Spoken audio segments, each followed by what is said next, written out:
상상해 본 적 있나요? 영화 속 주인공처럼 마음껏 우주를 누비며 탐험하는 짜릿하고 신나는 상상. 그런데 상상 속에서만 존재하던 우주 탐험의 꿈을 현실로 만든 진정한 히어로가 있습니다. 지금부터 그 히어로를 소개합니다.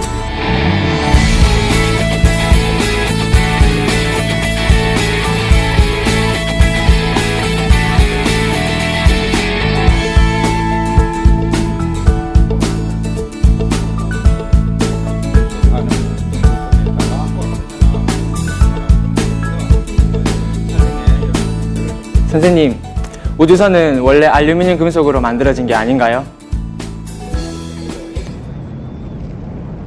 하늘을 향해 힘차게 솟아오르는 우주 왕복선. 그런데 우주 왕복선의 개발 뒤엔 세라믹이 있었다는 사실 알고 있나요?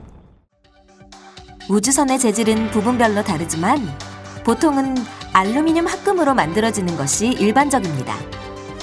하지만 알루미늄 합금으로 된 우주선의 경우 머나먼 우주로 나갔다가 다시 지구로 돌아올 때 공기와의 마찰로 생기는 1200도에서 1600도 사이의 고온을 견딜 수 없어 한 번만 쓰고 버려야 했죠. 그래서 우주선의 동체를 보호하기 위해 우주선 가장 바깥 부분에다 6000도씨의 고온에서도 견딜 수 있는 24,000여 개의 세라믹 내열 타일을 부착하게 되었고, 덕분에 우주선을 몇 번이나 다시 쓸 수 있게 되었습니다. 인류의 오랜 염원이던 우주여행의 시대를 열어준 세라믹. 정말 대단하죠?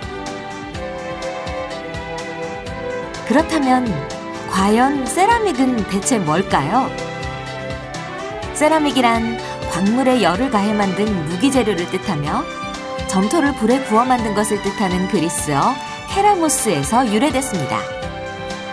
금속에 비해 열에 강하고 각종 화학물질에 부식되지 않으며 강도가 높을 뿐 아니라 잘 마모되지 않는 다양한 특성과 장점을 지니고 있죠. 세라믹은 이름부터가 어렵고 딱딱하고 또 역사도 얼마 안 됐을 것 같아요. 세라믹 하면 왠지 세련되고 어려운 첨단 기술이란 이미지가 강하죠. 하지만 사실은 아주 먼 옛날부터 전해져 오는 기술로 인류 문명의 역사와 함께 해왔다고 해도 과언이 아닙니다. 이를 전통 세라믹이라고 하는데, 전통 세라믹에는 대표적으로 도자기, 유리, 내화물, 시멘트 등이 있습니다. 아주 먼 옛날인 기원전 25,000년 전, 체코에서 인류 최초의 세라믹인 토기가 발견되었고, 우리나라 도자기의 역사는 기원전 1만 년 전, 그 뿌리를 찾을 수 있어요. 또 하나의 대표적인 전통 세라믹인 유리의 역사는 기원전 2000년경에 이집트와 메소포타미아 지방에서 시작됐으며, 세계 7대 불가사의로 꼽히는 피라미드는 시멘트를 사용해 만든 구조물 중 현존하는 가장 오래된 건축물입니다. 고온에서도 용융되지 않는 비금속 재료, 내화물의 경우는 어떨까요? 기원전 약 3,500년 전, 중동 지역에서 용융된 동광석을 담은 토기가 발견됐는데, 이 토기가 바로 최초의 내화물입니다.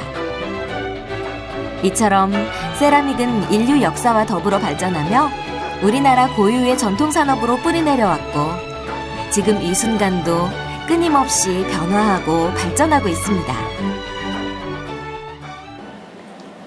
그렇다면 세라믹엔 어떤 종류가 있나요? 세라믹을 분류하는 방법에는 여러 가지가 있는데요.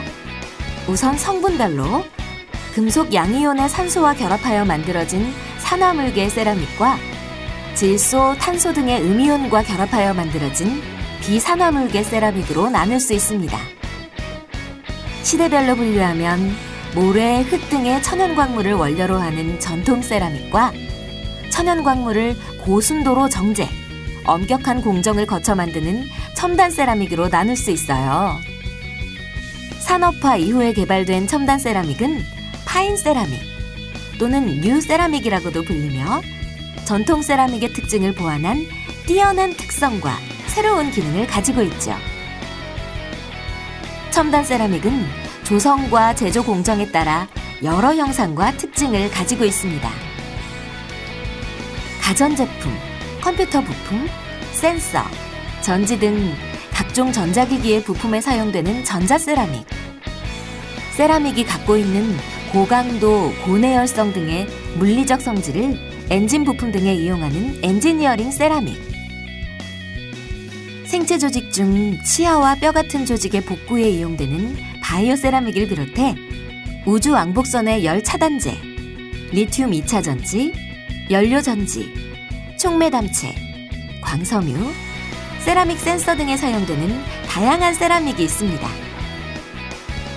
그중 정보통신 분야의 발달로 지금의 편리한 세상을 만들어준 전자세라믹은 결정 구조가 한층 복잡하고 다양한데요.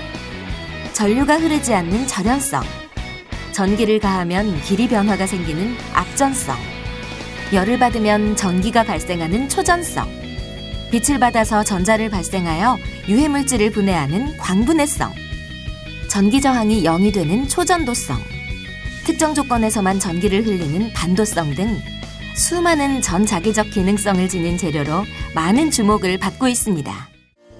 자, 이번엔 엔지니어링 세라믹 재료에는 어떤 것들이 있는지 재료연구소 엔지니어링 세라믹 연구실로 가볼까요? 가볍고 단단하며 열 팽창률이 적어 자동차 엔진과 부품으로 개발되어 온 질화규소.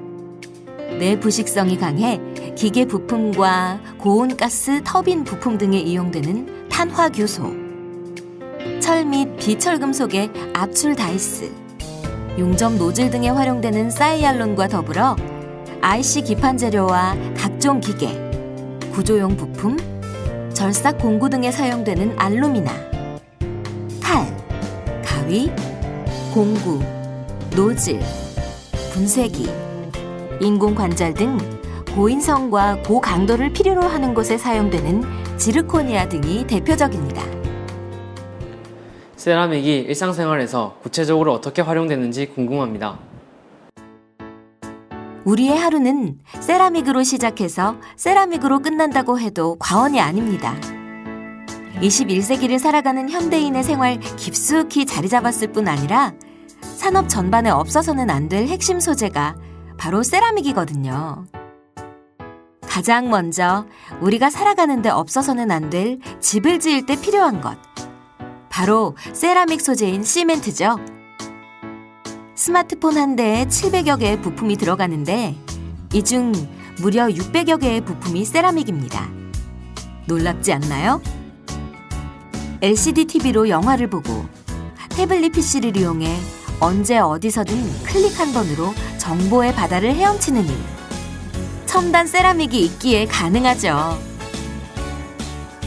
머리카락보다 가는 선으로 30만 건의 통화를 동시에 전달하는 세라믹 광섬유가 없었다면 지금의 인터넷 강국 한국은 없었을지 모릅니다. 도자기 그릇과 냄비, 유리컵을 비롯해 화장실의 변기와 세면대는 가정에서 가장 흔히 볼 수 있는 전통 세라믹 제품이고 환경을 지키는 전기 자동차와 에너지를 절약하는 LED 조명, 심지어 총알과 포탄을 막아주는 강력한 방탄 소재로도 활용됩니다. 뿐만 아니라 세라믹 소재는 생체 조직 재생이 뛰어나고 결합력이 우수하며 인체에 무해하기 때문에 뼈나 치아의 대체 및 치료용 소재로 활용되고 있습니다. 특히 손상된 뼈를 재생하는 데 필요한 생체 세라믹 재료에 대한 연구가 재료연구소에서 활발히 진행되고 있습니다. 이 연구는 생체 조직과 유사한 구조와 조성을 가지는 재료로 인체 조직을 재생하거나 대체할 수 있고 나노 분야와 융합하여 로봇, 센서, 백신, 인공장기 등 지능형 생체 재료로 응용할 수 있습니다. 지지체는 필요에 따라 다양한 모양과 크기로 제조가 가능하며 저출산 고령화 시대에 노년층의 사회활동 연령을 높이고 삶의 질을 향상시켜줄 첨단 재료로 세계적인 주목을 받고 있습니다. 오늘 세라믹에 대해 배워보며 몰랐던 사실에 대해 많이 알게 되었는데요. 앞으로 우리 삶에 어떠한 영향을 끼칠까요? 우리의 생활을 편리하고 안전하게 만들어줄 뿐 아니라 사람과 사람을 이어주고 오래오래 건강한 삶을 유지할 수 있도록 도움을 주는 귀중한 세라믹. 더 놀라운 건 뭔지 아세요? 세라믹의 발전 가능성은 앞으로 더욱 무궁무진하다는 거예요. 과학과 공학이 발달하면 할수록 초고온, 초고압, 초내식성 등 극한에서 사용할 수 있는 재료가 요구되기 마련인데 이런 요구 조건에 부합할 수 있는 극한 재료가 바로 세라믹이라고 할 수 있습니다. 이를 뒷받침하듯 현재 첨단 세라믹 산업의 시장 규모는 해마다 증가하고 있습니다. 향후 첨단 세라믹은 우수한 유연성과 투명성, 전기적 특성을 바탕으로 자동차 및 스포츠 등 레저 분야에서부터 환경 분야, 연료 전지 등 에너지 분야, 건강과 융합된 의료 생체 분야에 이르기까지 더욱 폭넓게 활용되며 풍요롭고 행복한 세상을 만들어줄 것입니다. 상상해보세요. 과거 한 줌의 모래와 흙에서부터 시작된 세라믹이 지금의 발전된 모습을 넘어 앞으로 우리 삶에 얼마나 더 눈부신 변화를 가져올지 벌써부터 기대되지 않나요? 무한한 가능성과 잠재력으로 새로운 시대를 열어가는 세라믹처럼 여러분도 가슴 속의 꿈과 희망을 마음껏 펼치는 인생의 멋진 주인공이 되길 바랍니다.